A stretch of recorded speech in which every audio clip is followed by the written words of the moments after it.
Bon, à Montréal, maintenant, il y a une église évangélique du plateau Mont-Royal qui souhaite être dédommagée après l'annulation d'un concert d'un controversé chanteur, le vedette du mouvement MAGA. C'est arrivé également à Québec. Donc, en plus d'annulation, l'église avait reçu une amende de 2 500 $.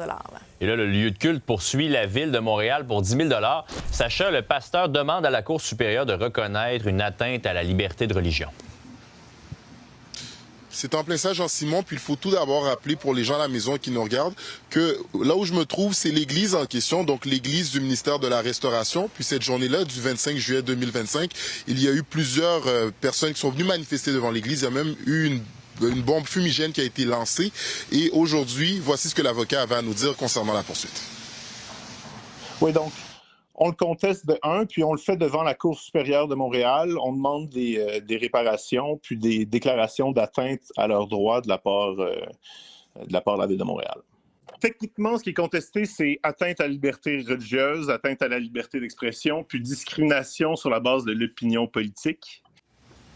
Et là, je comprends que selon ce même avocat, Sacha, il s'agirait d'un stratagème de la part de la ville.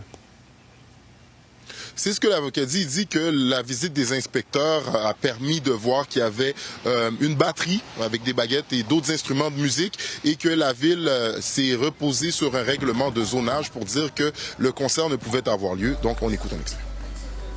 Les inspecteurs de la ville, quand ils sont passés préalablement au concert pour avertir notre cliente qui n'avait pas le droit de le tenir puis qu'elle serait punie si elle le faisait, ils ont examiné les lieux, ils ont vu, par exemple, une batterie, comme une batterie, un drum, ce genre de truc-là, des haut-parleurs.